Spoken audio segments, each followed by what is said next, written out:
Are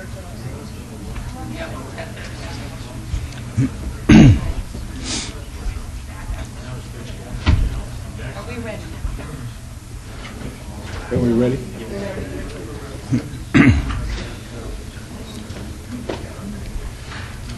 Good morning again, once again. Again, the mayor, we're going to excuse the mayor this morning. He's at the hospital with his daughter-in-law. Hopefully we'll have a grandson or granddaughter by another hour or so. The March 19th, 2008 meeting of the City Council is called to order. This meeting has been properly noticed and posted in compliance with where's the RDA?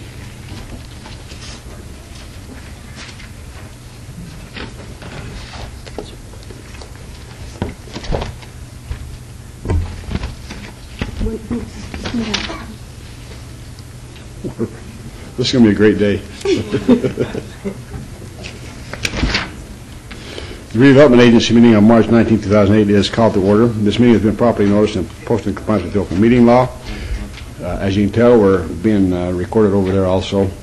These proceedings are being presented live on KCLV Channel 2 and are closed captioned for our hearing impaired viewers. The Redevelopment Agency meeting, as well as all other KCLV programming, can be viewed on the city's website at www.kclv.tv.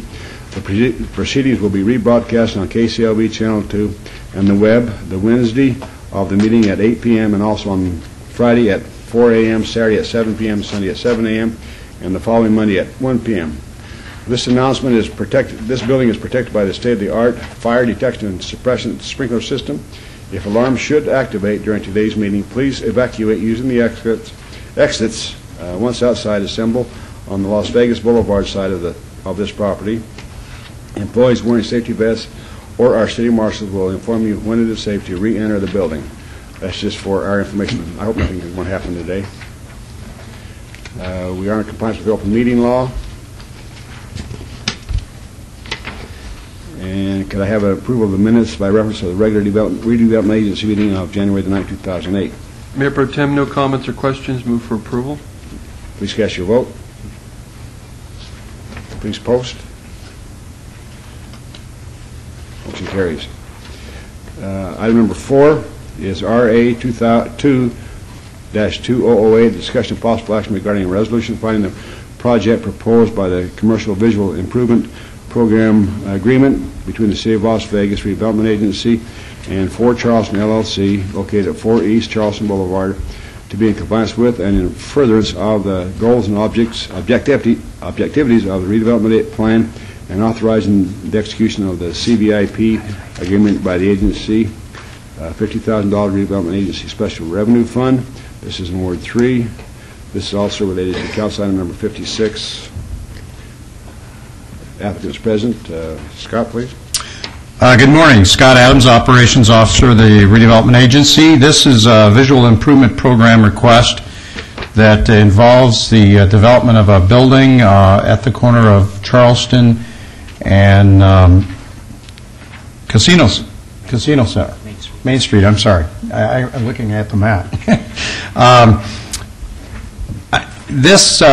I need to correct what I said in briefing. I said this was a renovation of an existing building. If we could pull up the overhead. It is going to be a new building, and our participation is on the visual improvements to the exterior of a new building. They'll be demolishing the existing building, building a new building that will provide retail space and office space. So our involvement will be on the exterior. It's in the amount of $50,000, and this is a very usual visual improvement program item. The companion item on City Council Agenda 56, when that's approved, this item becomes effective. There are gentlemen here representing the project if you have any questions on this project, but staff does recommend approval. I do have one question of the applicants. Did we get that problem solved that we had? We have a meeting on Monday morning, actually, with Charlie. So that'll be this coming Monday. This was where they was trying to elevate the property 3 feet and to have some, because it's supposedly in a flood zone or something. Correct. This won't affect the project getting completed, will it? No. We just don't want to raise it 3 feet. It'll Mayor kind Pro of Tem, if they could put Yes. their name on the be an record. awkward. Oh, we need your name and address for the record, please. Mario Sanchez, 4750 West Flamingo. Scott Brown, 10777 West Twain. Well, I'm really looking forward to the project. I just hope that we get all those irons out of the fire. Yeah, absolutely. As Are do there we. are there any other questions, the applicants? Yes, Mayor Pro Tem. Steve? Thank you. Could you tell me what an urban lounge is? We have 3 tenants. One of them is going to be actually a restaurant, full restaurant, with a bar that you can sit down and eat. The other one is going to be a bar, more like a sports-themed bar.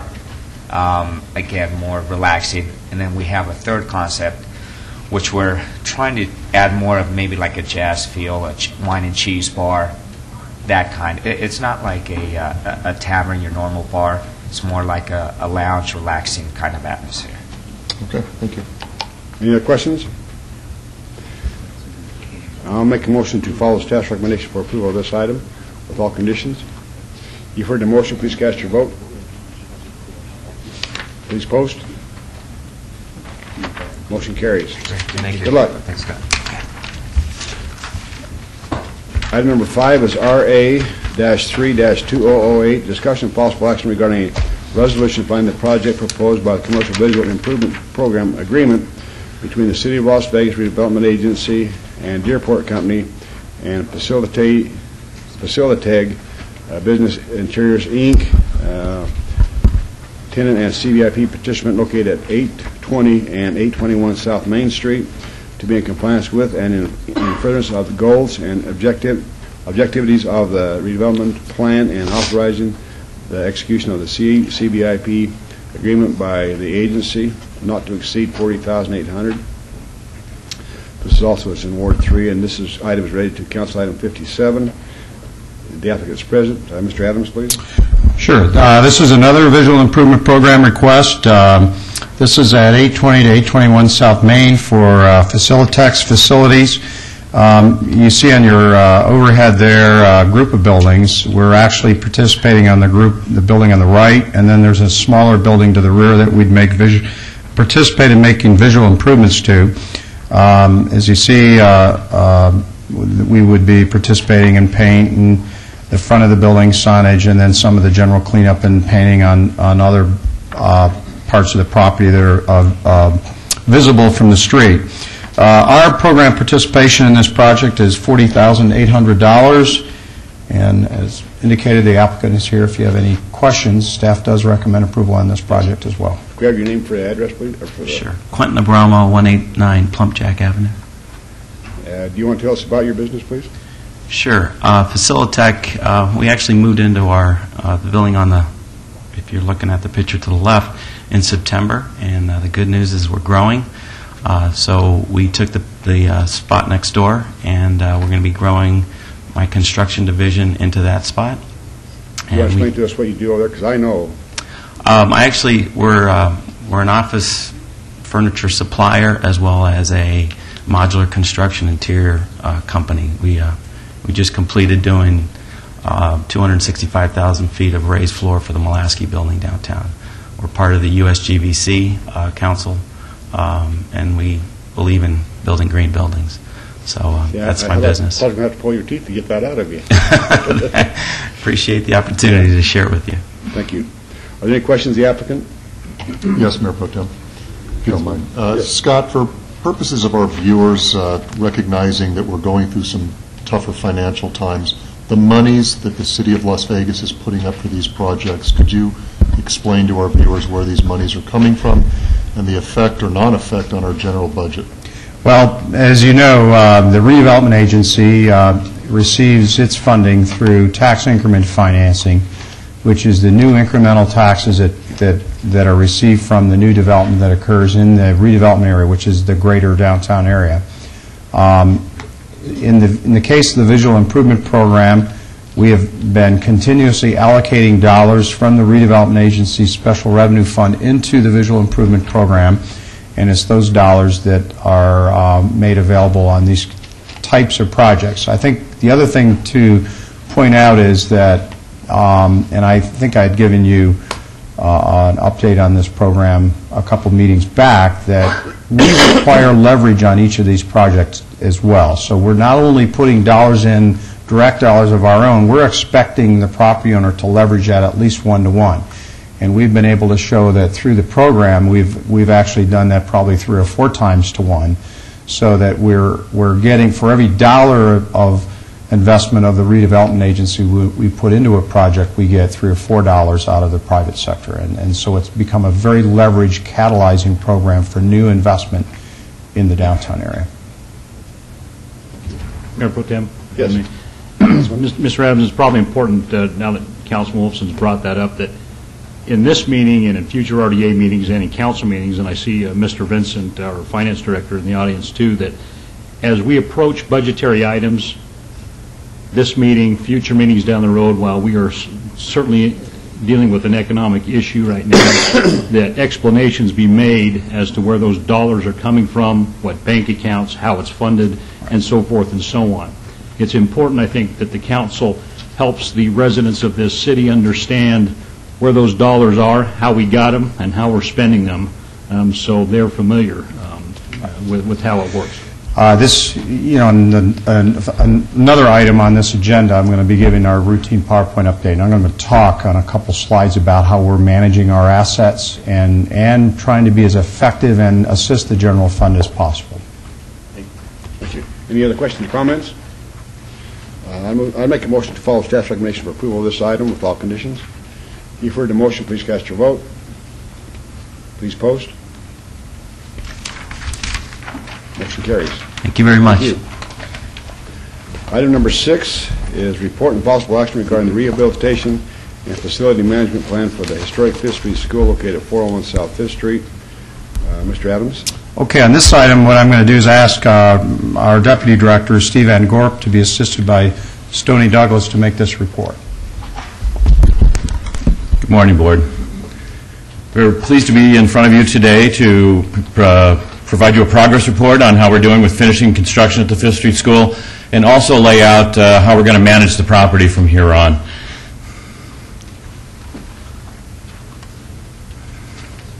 New clacker I have to learn.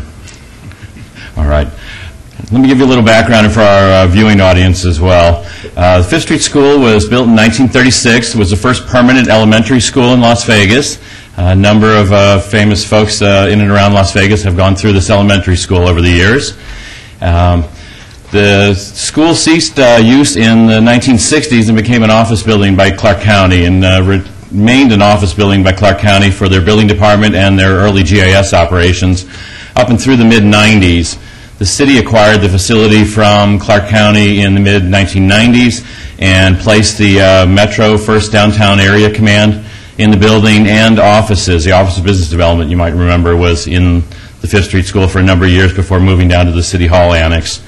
We're going to now walk you through how the facility is going to be managed. The RDA is going to retain ownership of the property. You'll remember that the City Council transferred title of the property from the city to the RDA a couple of years ago so we could begin renovations on the property and to begin to expend RDA funds on the project.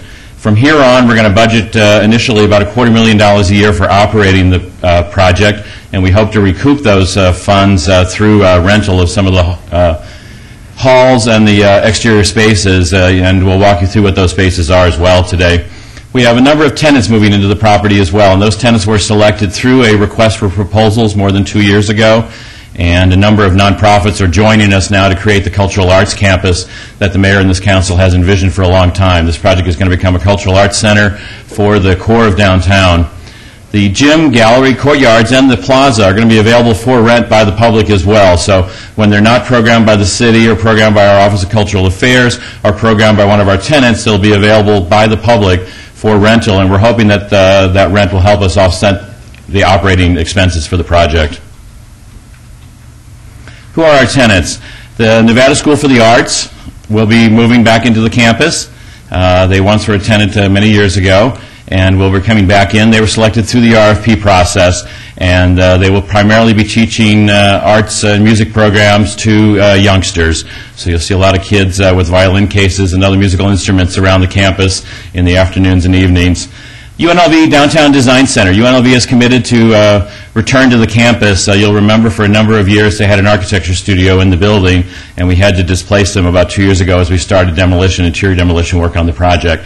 They're now going to open a Downtown Design Center, which is going to include studios for architecture and for fine arts. And we hope to begin to work cooperatively with those 2 architecture studios on other redevelopment projects in the downtown area. So they'll be an asset to us as we move forward with our redevelopment efforts.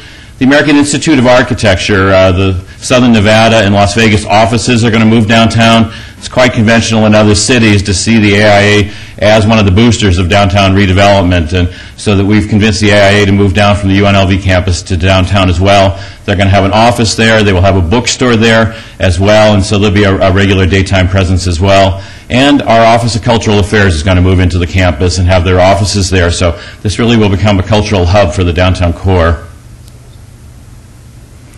Here's a quick layout of where our tenants are going to go within the property and what spaces are available for public use.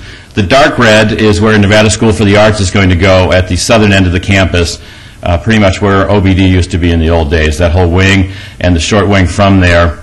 The darker red, or the lighter pinkish red, I guess, off to your right on the screen, to the northern end of the campus is where UNLV is going to have their studios and offices. The light blue teal color is where the AIA is going to be located. The bright yellow, the 2 pieces of office are where the Cultural Affairs is going to go, and then the dark yellowy orange color are all the spaces that are available for rent. The gymnasium is being converted to an auditorium, which will seat 300 to 350 people. It'll have a raised proscenium stage again, so it'll be appropriate for music presentations, for lectures, and so we're hoping to schedule as many events in there as possible, and you'll see a lot of our tenants are already beginning to program that space. There's a space behind the gymnasium space, which we call the gallery. We've been able to open up that space, which for the last 40 years have been broken into a rabbit's warren of offices. And that's going to be a great gallery space now. It has tall ceilings, it's going to have raw concrete walls, skylights, and it's going to be a great gallery space. We'll have exhibitions there on a regular basis. Also becomes a great pre-function space for the auditorium. So if we're having big events in the auditorium, we can have pre-function and post-functions in that gallery space adjacent to the auditorium. And then there are exterior courtyards. There's a conference room. The wing that sticks out toward Las Vegas Boulevard in the center of the campus is a large conference room that will be available for use by the city and for our tenants to share. Parking. Seems like every project downtown comes down to parking. We've redesigned the parking lot to add landscape and to rearrange how parking is going to work to try to optimize our parking on site. We will have 51 parking spaces on site, all of which will be metered by city staff. The tenants are going to be allocated parking based on their amount of space in the building. They'll each have a proportional share of 41 spaces. 10 spaces will remain marked as visitor spaces, so there'll always be space available for folks visiting during the day. If staff is not using, or our tenants are not using those other metered spaces, then those spaces will be available as well. All of our tenants will have hang tags then they can park into metered spaces. So if they're not parked in metered spaces, then those other metered spaces are available for public use as well. But we do want to put on the record, and we've talked this through with all of our tenants, there are only 51 parking spaces on site. When there's a big event going on in the evenings, we're going to have to use other parking lots in the neighborhood. Immediately across the street, you'll remember the Redevelopment Agency participated in the 4th and Clark project a number of years ago and owns that parking garage. There's several hundred parking spaces available directly across the street, across 4th Street. The Fremont Street Experience garage is just 2 blocks away, so there's plenty of parking within a 2-block walking distance of this, but people are going to have to park elsewhere and walk into the campus when we have large events. Construction. Seems like it's been going on for a while now. Construction is going to complete this summer. The original contract was for 270 days, and our original anticipated completion was March 3rd. We've had some unforeseen delays. Stoney's going to walk you through some of the construction and those details, but SOAR and Power, there were some surprises there. We found some underground conditions that we were not aware of going into construction, so construction's been extended for a full year of construction. We now anticipate being done by June 30 and moving our tenants in by August the 4th, which means UNLV will start being able to teach classes here in the fall as well. So we expect a grand opening sometime in July. And I'm going to let Stoney now walk you through some of the construction and status of the project. Bottom button? The right button. Okay. I'm Stoney Douglas. I'm the facility manager for this project. As you know, in November we had a fire that burned up our mechanical room. A homeless individual lit a fire in a trash can that unfortunately some of our construction workers had put some spray cans into. And when it got hot enough, it blew up and lit the ceiling on. As you can see in the lower right hand of this photo, we pretty well completed all the reconstruction of that facility. We're in the process now of moving the mechanical equipment back in. We had to totally replace the electrical systems, which are on the left, and have had to remove all the plumbing that was related to the mechanical systems because they were all supported by the ceilings. One of the challenges of doing this project has been putting air conditioning and heating into a 1936 building. In 1936, they didn't have any air conditioning. They opened the windows on this facility and cooled it with the breeze. We put very large HVAC systems on the roof, and this is the cooling tower for making chilled water to supply HVAC for this facility. We're about 83% of the way through the extended contract time as of Monday. We're doing interior drywalling, as you can see here. We've got windows set on the exterior. If you drive down Las Vegas Boulevard today, you can see many of the windows are set. There's actually 141 window sets, wooden window sets, going into this building, and that's pretty rare in today's construction environment. So it's been a bit of a challenge to get those windows in place and to replicate what was on the campus. We're fortunate in that we had a number of original windows that were still in place. Actually, only about 10% of the windows were still there, and we've had to replace about 90% of them. These are some of the window sets that we're placing as we speak today. In the lower portion of that picture, you can see some of the doors that will be going back on the Las Vegas Boulevard side. On the front of the building, we put in a bus stop and a bus shelter to try and alleviate some of the traffic problems on Las Vegas Boulevard. And the landscape is partially in. We'll enhance that. The gymnasium space, about 5,000 square feet.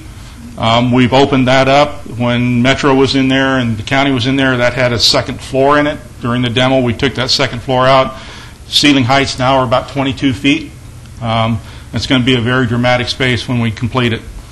Lower right-hand corner is a rendering of the gym space at completion. You can see in the photo above that the coffers are in, and we're proceeding to drywall the facility. This is a shot of the gallery space that Steve mentioned.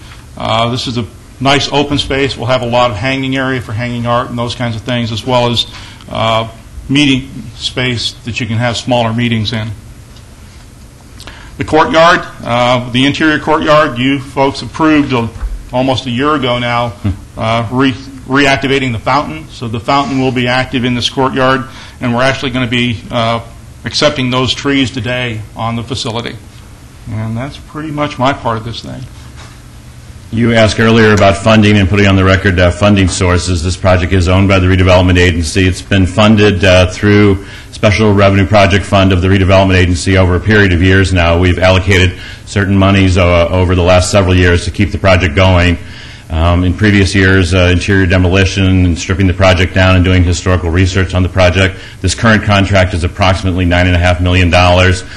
We are under budget right now. We had a 10% contingency within that contract, and we think we're going to be able to finish up the job. Stoney's nodding yes still. Yep. I don't think Public Works disagreeing. Looks like we're still going to be able to finish the project under budget, and some of our contingency will then go toward buying furniture and fitting out the property as well. We need to help with a little bit of the fit out of furniture, and we've set aside some furniture already for the project. So about a $9.5 million construction project, though, and we set that aside through 2 years to the Special Revenue Project Fund of the Redevelopment Agency. 3 years. Thank you. Thank you, Mr. Van Gorp, for the report. I do have one question. Mr. Adams mentioned the school opened in 1939? 1936, sir. 36.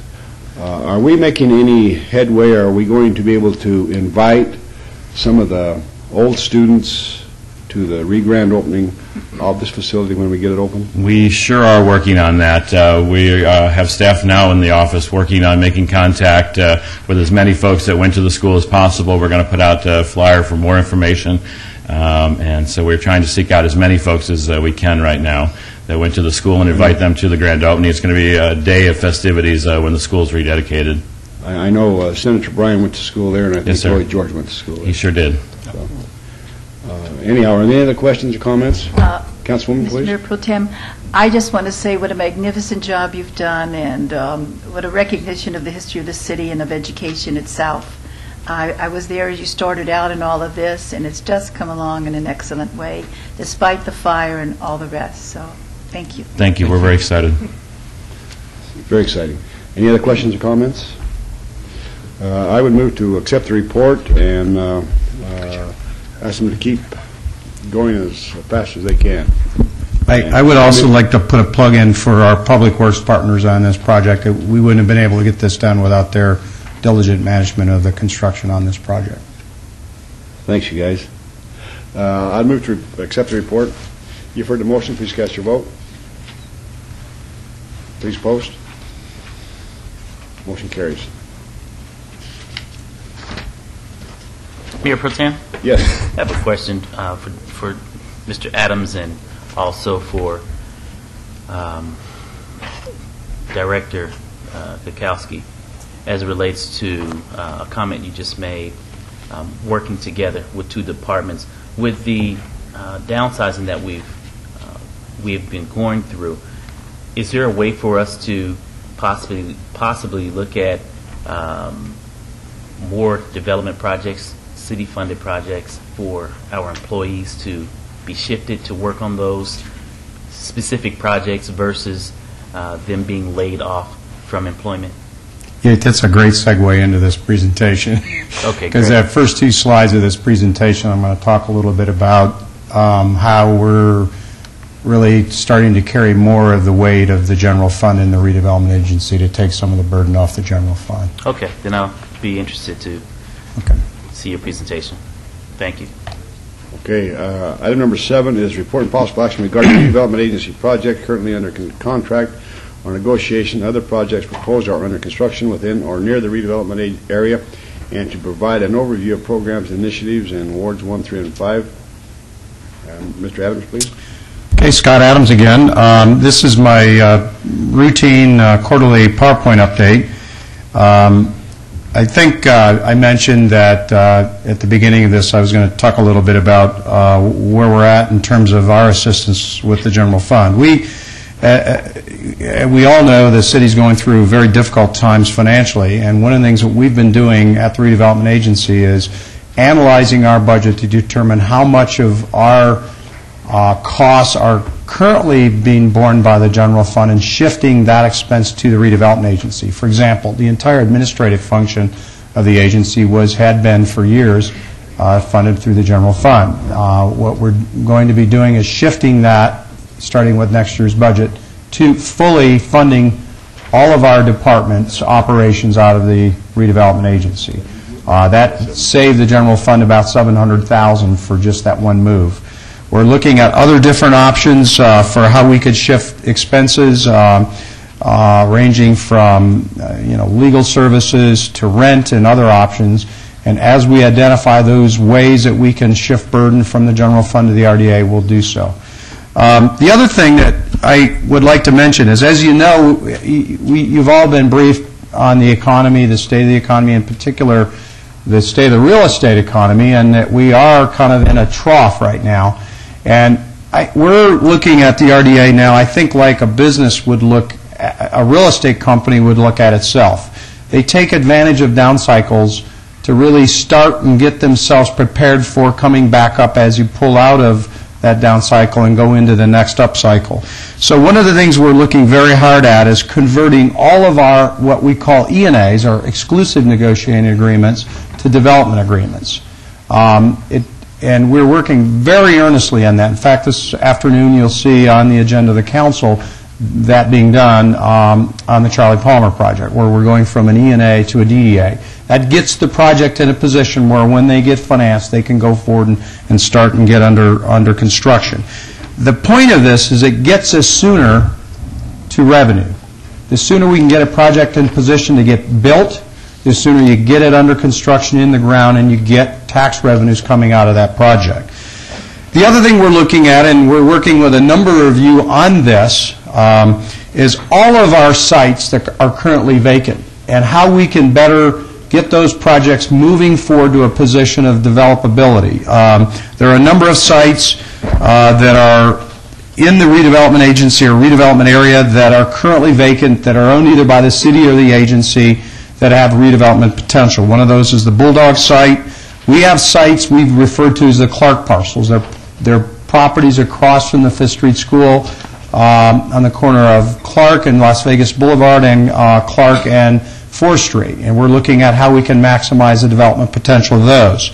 In Enterprise Park, we still have land available for development, and we're working with a councilman on that property to see how we can really get that primed for development as well. In the Tech Center, we have a remaining 8.5-acre site in the Las Vegas Tech Center that we have out on the street right now with an RFP, so soliciting development interest. We would hope that would move forward into selecting a proposal, getting that into a development agreement, and ready to develop that site. And then on Union Park itself, we have remaining parcels on Union Park that are undeveloped. Well, what I mean by that is not in a development agreement, and we're looking at those properties as well. For example, Union Park Parcel B is a site that is out on the street with an RFP right now. A number of development firms are expressing interest, are lining up to respond to that. That is being managed on our behalf by Newland Communities. So the point of this is, I think it's incumbent on us to manage our assets as wisely as we can, get those assets into a position of developability so we get closer to generation of revenue that can help both the redevelopment agency and the city financially. Yes, Councilman. Thank you, Your Honor. Scott, a couple things as far as the strategies. Is there another slide for additional strategies? No, this is it. We don't usually talk about this, but I think the timing is right to talk about this. And I think it's on point. I'd ask that if you could also include in your dialogue over the next 30 to 60 days through the budget cycle to take a look at not only our existing real estate inventory, but looking at the potential for any strategic investment as far as real estate, especially the sites that we've assembled some pretty significant parcels. And likewise, due to the market conditions, there may be some deals out there today that they may not have been available a year ago or 2 years ago during the peak. And likewise, we discussed this a little bit yesterday. If we could look from an RDA footprint on infrastructure, not just in Union Park, but short and midterm infrastructure in the downtown area that we feel strongly that inevitably is going to be needed, and the city would be the funder or partner in funding some of that infrastructure improvement. I'd like to identify some potential opportunities there. Again, market conditions seem to be proving out the fact that we're getting some significant deals on the infrastructure costs that we may never get again. So if you could include those in this current RDA strategy going into the budget cycle. Okay, that's a point well taken. We are, and Mark may want to comment on this, we do have a financial consultant on board working on behalf of the redevelopment agency that's analyzing our available revenue streams and then analyzing what the potential of a bond issue is for the redevelopment agency to actually leverage and maximize our capacity to do exactly that, to either acquire, to make infrastructure improvements.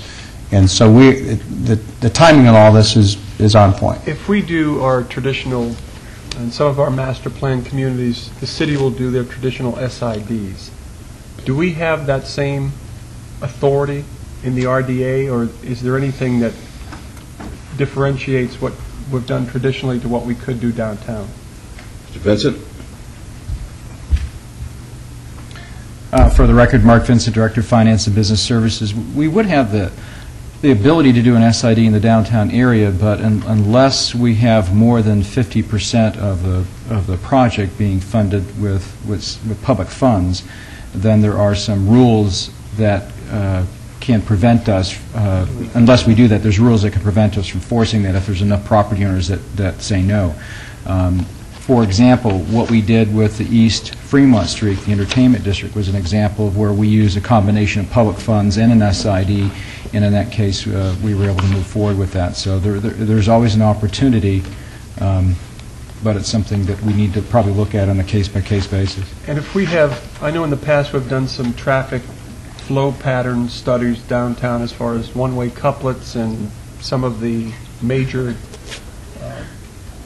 patterns we want to develop. Mm-hmm. I don't know what the timing of that is, but again, if that is in a 3 or 5 year window of where we anticipate doing something, I'd like to at least evaluate accelerating those type public improvements and take advantage of the market. Just some analysis. In response to that, on a couple points, there's a couple very large projects we're working on that we'll be bringing into you very soon that will do those very things. A couple of these projects, for example, the CIM project, we're looking at a tourism improvement district, which is a totally different tool that we've never used, that actually captures sales taxes and plows them into an improvement district.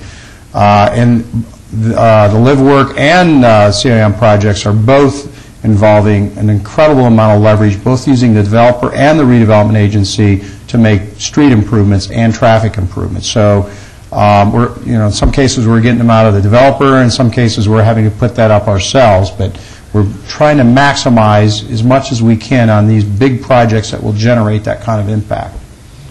For purposes of the record, REI is not yet dead. I heard from the Corders Company yesterday, and they're coming out here again this week and have further discussions concerning their project. Okay. Let me move along because I know the time is getting short here. I'm going to whip you through this pretty quickly because we've seen a lot of this previously. World Market Center, we've talked about Phase 1 and 2 of World Market Center. It's up. Phase 3 is nearly complete. They're looking at building 8 phases comprising 12 million square feet. There is a softening in the furniture market. They've indicated to us that their 4th phase is going to be a little smaller, but that doesn't diminish their interest in the build-out of the entire project, and we'll continue to work with them and facilitate in any way we can the total build-out of this project. We continue to work in Union Park in a lot of different ways. I kind of walk you through that. The Smith Center for the Performing Arts should get under construction hopefully sometime this year for a 2011 completion. As I've told you before, they now plan to do this all in one phase, one entire phase, which is exciting because now that whole block within Union Park is done. The Lou Ruvo Brain Institute is well under development. I think a lot of us have gone by and seen the site. We're now starting to see the bending metal being added to the site. That's really part of the Gary signature design that's a feature of this building. The World Jewelry Center, this is a project that you've approved, the council has as going into a development agreement. And now the developer, Probity, Robert Zarnigan, is in the financial markets, which is a difficult thing at this point in time, working to obtain financing on which will be one of the largest buildings in the city's history, a $500 million, 1.3 million square foot project.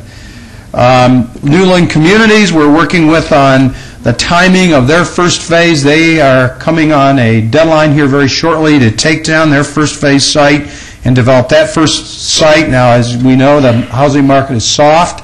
It's probably the softest it's ever been in America in the last 30 or 40 years. We're having discussions with Newland about the timing of that first phase. We'll be bringing something forward to you on that. This project, the Charlie Palmer Hotel, is on the City Council agenda today for going into development agreement. We're excited about that, and we'll talk about the details of that at the City Council meeting.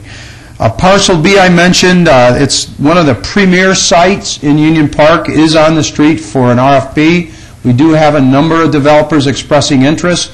I know in our last trip to New York, we met with a number of developers about opportunities in Las Vegas. At least one of those developers we expect to respond to the RFP, a very high-profile national developer, and so we're anticipating a good response on this RFP. The Live Work Las Vegas Hotel Casino site on parcel PQ is in negotiations. We're having very good progress in those negotiations. We'll be bringing MOU to City Council on this project at the next council meeting. Of course, that involves the swap of a site for a new City Hall with a site for a casino, and the City Hall would become part of a project called Live Work Las Vegas that Forest City Enterprises would develop. This shows you the site on the left and a vision of the site plan on the right. And this really gives you a perspective of how that swap looks from the air in terms of the yellow site on the right being the existing City Hall site and the site on the left being the Queen of Hearts block, which would be the location of the proposed new City Hall. On April 2nd, again, we'll get into the details of that. I think we'll be pleasantly surprised that we've responded as a redevelopment agency to trying to shift as much of the cost of that project to the redevelopment agency as possible, and thereby relieving a big burden on the general fund in the future of building and paying for a new City Hall.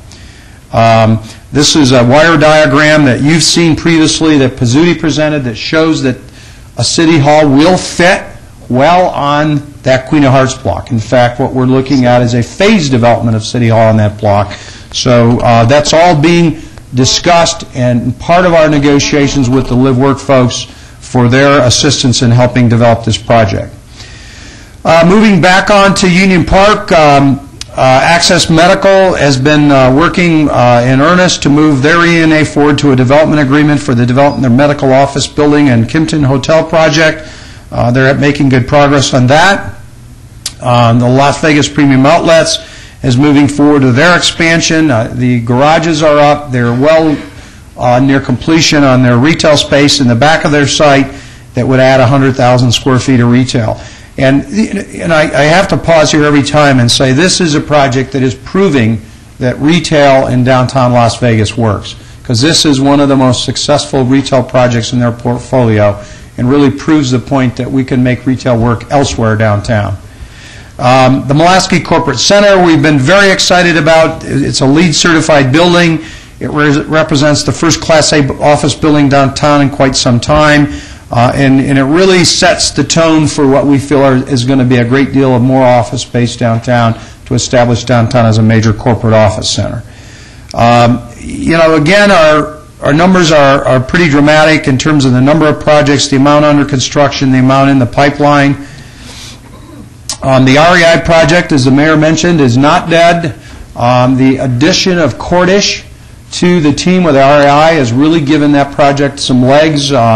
Cordish has an incredible track record of getting deals done around the United States, especially deals that involve entertainment and arenas. And I think the thing that I would have to say about them is they don't give up. They just keep coming back at us with alternatives. And so it's like a Rubik's Cube. You just keep working with them on different combinations till we hopefully can figure this one out. Soho Loss has been the first residential project in quite some time. Market rate project open and occupied. Same with Newport Lofts, right behind it. The Allure Towers is also complete, selling out units. Jewel is moving along. They expect later this year to start delivering units for closing. This is an exciting project because it involves 4 different types of housing, all within the same development. Streamline Tower, I think we can all see this out our window here from City Hall, and that they're now nearing completion. It's my understanding that next month, I ran into the developer the other day, they will start delivering and closing on units. They are now working on the tenanting of their ground floor retail space. And I think the interesting thing every time I see this project is that we've been showing you this sketch in the right-hand side, And the reality is now exactly like that sketch. They now have a great deal of retail space in the ground floor. They've been very successful in attracting prospective retailers, and I think we'll hear some announcements fairly soon in terms of some new mix and presence of retailers on the ground floor of that building. The Avenues of project at Tonopah, that it is a very small boutique residential and office project. Urban Loss continues to develop their project. If you haven't been out on Fremont in a while, you can see they have made great progress in the starting of their second project. Their units are up and moving along nicely.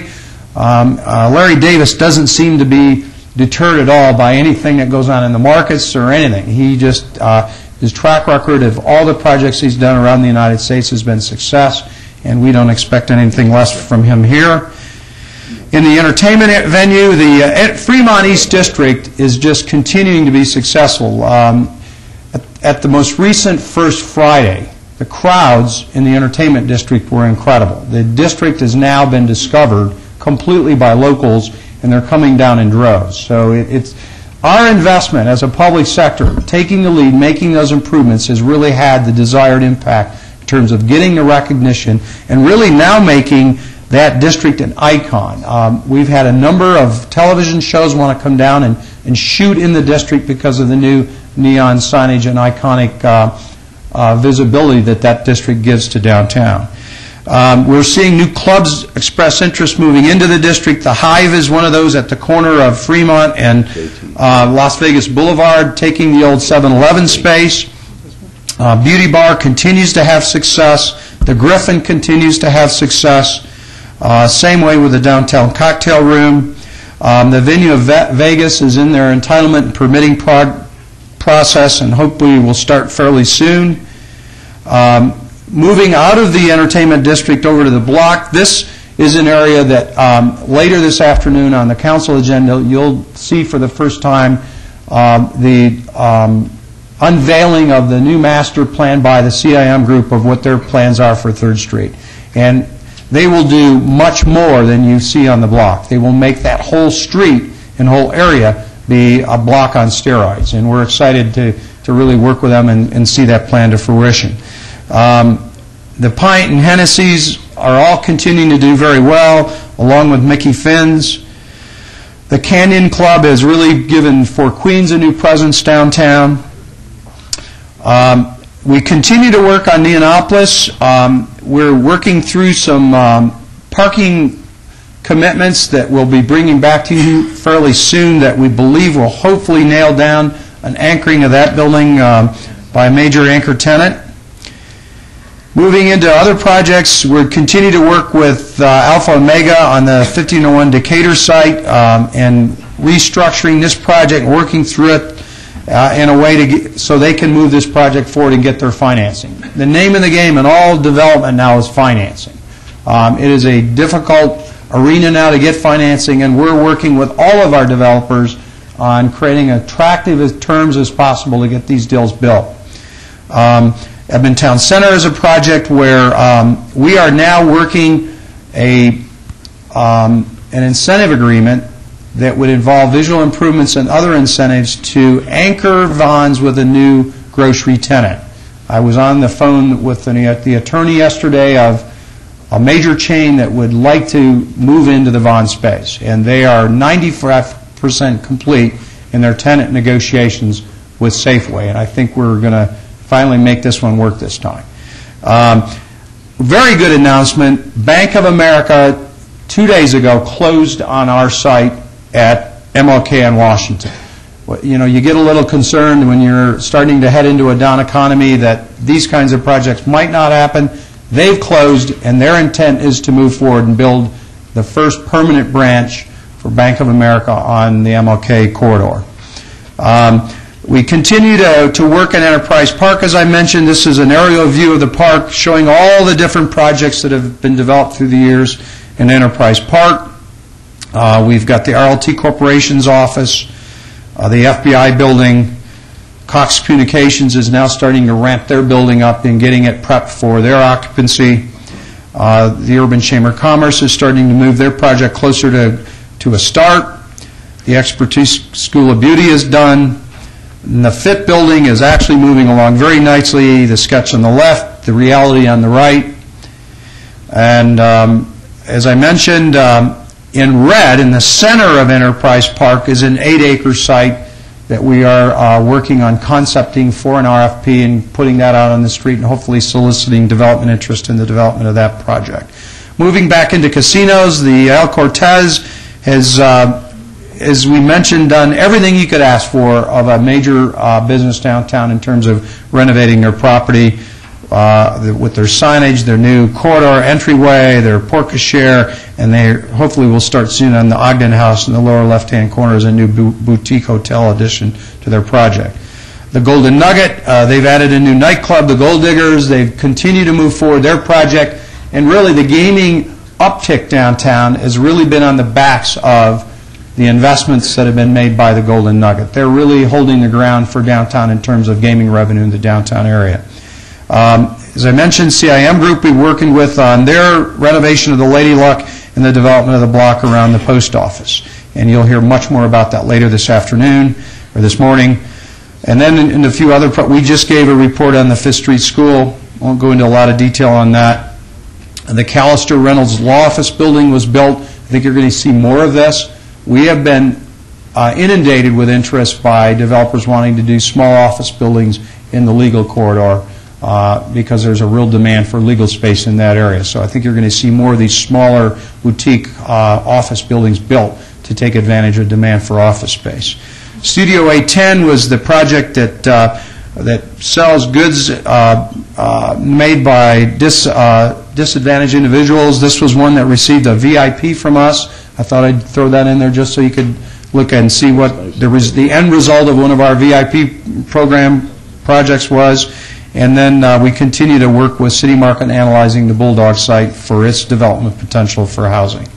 The parking garage at Casino Center in Lewis has been sold. The new owners plan to dramatically redo their retail space at the ground floor and make that work and make the necessary improvements to make it work. And I think we haven't really shown this, but the bus rapid transit system is now under construction. This lower right-hand corner is a shot of what the vehicles are going to look like. The route is on the left-hand side. We're excited that we're finally getting a major connection transit-wise from downtown to the Strip. This is another shot of the improvements along Grand Central Parkway that are under construction, what a station would look like along the corridor of the route. And then, of course, I've mentioned previously that we have the Retail Downtown Las Vegas program where we're working in concert with all the brokers to bring major retailers into the vacant retail space that's developed as we build buildings in the downtown area. Potato Valley Cafe and others as examples of that retail presence. So that's a completion of my report. It gets longer every time, and I was trying to get it done by the end of the hour. I know, but you always blow it. You always blow it. You always leave out how quickly we forget, okay? Campage Place, great success. Center City Apartments by Biagiotti, great success. Octane, fully rented, great success. We'll include those next time. Yeah, okay? Mr. Mayor, we have so much going on downtown. We take a great deal of time editing this so we can get it done in the time allotted for our presentation. That took about 32 seconds, so that's all right. Very good. But thank you, yes. May I please? Certainly. Scott, yesterday in our briefing, Mr. Restrepo gave us what I consider to be one of the best briefings we've had concerning the economic situation we're in.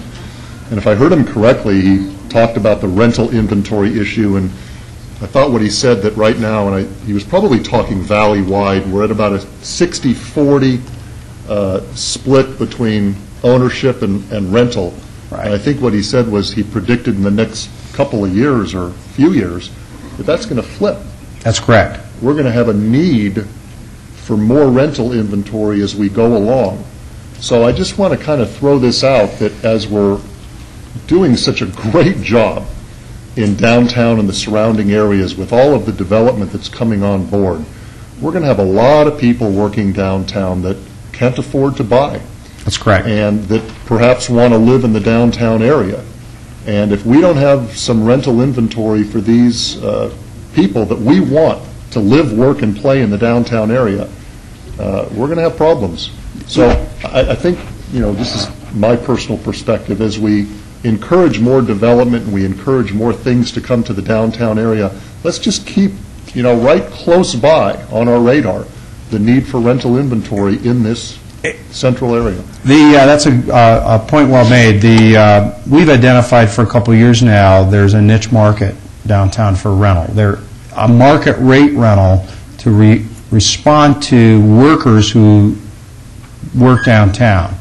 And with the flattening of the for sale market right now, we're seeing a number of developers try to maybe rework their project as rental projects. One of the things that's really standing in the way of that, and it's been an impediment for getting rental product built, is the high cost of construction. I may have shared with you previously, I worked with a Dallas developer recently on a site downtown who, if he did a plan, he had it priced in Dallas and had it priced in Las Vegas, and all in per unit in Dallas was $186,000 a unit. All in here was $336,000 per unit. So we have an impediment, which is cost, and with the softening of the stick-built construction market, the land correction that's going on, there might be a sweet spot occurring right now where you could actually pencil a project, and we're starting to see greater interest in that kind of product. So we're going to continue to work with developers on rental product, and hopefully we can get our first project going here sometime soon. Thank you. One other project that we forgot to mention, our downtown business vans group is here. They never say anything. They sit there quietly, but we have the bunkhouse downtown, which is a great spot. It's a bar, serves food, great place to hang out, watch a ball game, and have a martini. So we have to put that in there too, okay? Mr. Mayor? Yes. I just wanted to say that you can show the activity along the entertainment and where the bars are. I came down St. Patrick's evening, and that picture that was in the RJ was really typical of what was happening there. Everybody having a great time. Everybody saying it was more fun there than any other place in the city, and it was packed. And I just think that's a tribute to what all of you have done in developing this. All of us have done. All of us have done, yes. Very good. Thank you. All right, thank you very much for a great report. Yes, Captain Brown. One other thought. This is such a strong story now. Do we have it in our budget, or as part of your normal outreach, do you go on the circuit as far as local clubs, Rotaries, Yes. Lions? I was just, for example, last week on a panel at NIOP. We do the service clubs. We do that amongst all of our staff, too. We're probably hitting at least a group maybe once a week. And so we're pretty aggressive on that. And we take anybody, whether it's 5 people or 500 people. Mayor? Yes, Councilman Barlow. Also, allow me to chime in for a second. When I was back in D.C. on last week, I had an opportunity to have dinner with the folks from ICSC. And from those conversations came out the opportunity for Mr. Adams and myself to be presenters with the upcoming convention that they're hosting here in Las Vegas. And so for that, we'll have an opportunity to present the same information to the ICSC convention on a national level. And I believe that is just a true testimony as far as where, in fact, the city has come in such a short amount of time to where we are today, as well as where we're going. So for that, I have to take my hat off to the entire staff of OBD for the fabulous job that they have done to really take this council's vision and make it a true reality. And so for that, we've come a long way, and we still have yet a ways to go, but it's most definitely in the direction, I believe, that this council's vision had been cast out to the community, and now it has truly come back in as a reality in the making. So just wanted to just throw that out there. That's great. That's terrific. It's a great story which is being written here. There's no question about that. And thank you for the report. All right, folks, this is the time for citizens' participation. Public comment during this portion of the agenda must be limited to matters within the jurisdiction of the Redevelopment Agency, and no subject may be acted upon by the Redevelopment Agency unless that subject is on the agenda and is scheduled for action. If you'd like to speak, please come up, give us your name, and we'll put a 3-minute timer on it. Yes, sir. How you doing? Charles Fox, Las Vegas resident, Bunkhouse Saloon. The reason I'm here is basically about the city ride. We've been hearing a lot of rumors that they're going to discontinue that bus route. No, that's not accurate. The Mayor Pro Tem brought that to our attention just yesterday, and it was explained to us that there was a modification just on Sunday as to one of the scheduled buses, but it's sort of the intention of the city to continue that route. Yeah, it's a great program. That's what we've been advised. Is that correct? It's good. Yes. There's a lot of seniors and people that are moving downtown that really don't have cars, and that's the only way that they can shop. No, we appreciate that. Yeah. There was a little bit of panic. They called the Mayor Pro Tem. He brought it to everybody's attention, and it was straightened out. It was just a one-day issue. Great. Thank you. Thank you. Okay.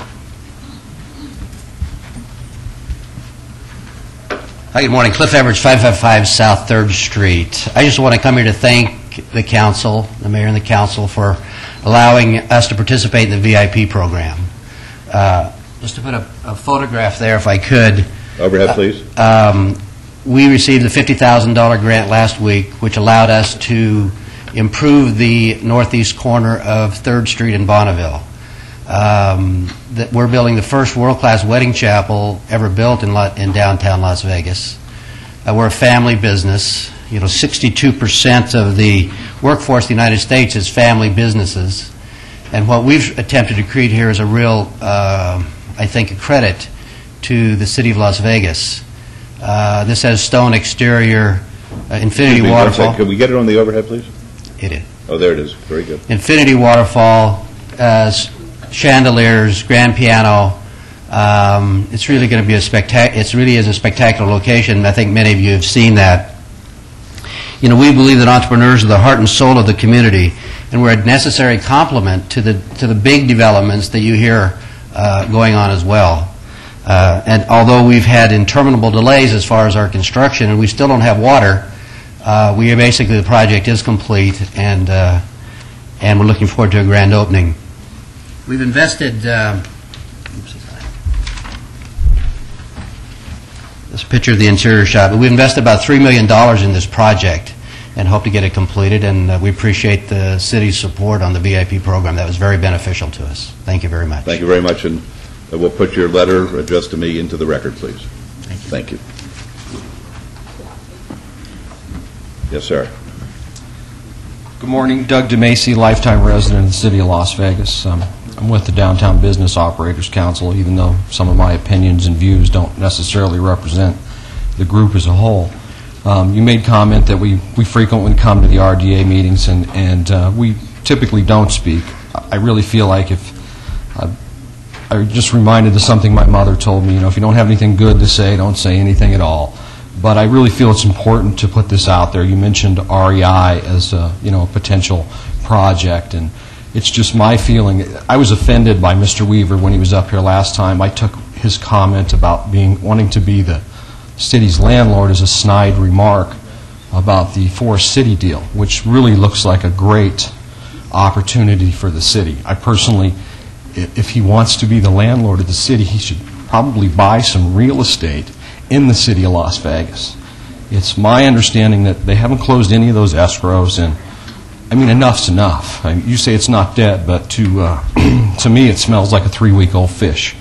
So, without any more negativeness, thank you for your time. That's fine. The reason I say it's not dead, not because of anything that Mr. Weaver has done or hasn't done, but with Cordish's entry into this, and they're coming back to us and talking. But they don't have anything to lose by making you promises, more promises, more promises. It's okay, but we give them deadlines and deadlines and deadlines, and which we extend and extend and extend. But at the same time, the market has changed substantially when we started these projects. And I was a guy who always set the deadline, and then I had to move it because I have to be reasonable. Right. We have to understand if you follow that we're living who in the a very players difficult time. If you follow who some of the players are there, Warburg, Pincus, and some of those other outfits, they're constantly dropping hundreds of millions of dollars into the stock market, which I'm sure is shoring up the U.S. economy, but it would seem to me if they were serious about this, they would own the land by now. That's just my personal opinion, not the group. So. That's why we have citizens' participation. Okay. Thank you for your time. Thank you very much. Okay. Anybody else, please? I'll be real quick. My name is Anthony Harley, 123 Sir David. I'm going to stay for the whole meeting today, so I can do my 3 minutes at the end of the meeting. but I have something to show you concerning our country that's better for all of us. You know, I always do that. So thank you anyway. All right, would anybody else like to be heard during citizen participation on redevelopment? All right, seeing none, the redevelopment meeting is adjourned, and we'll begin the city council meeting in 5 minutes.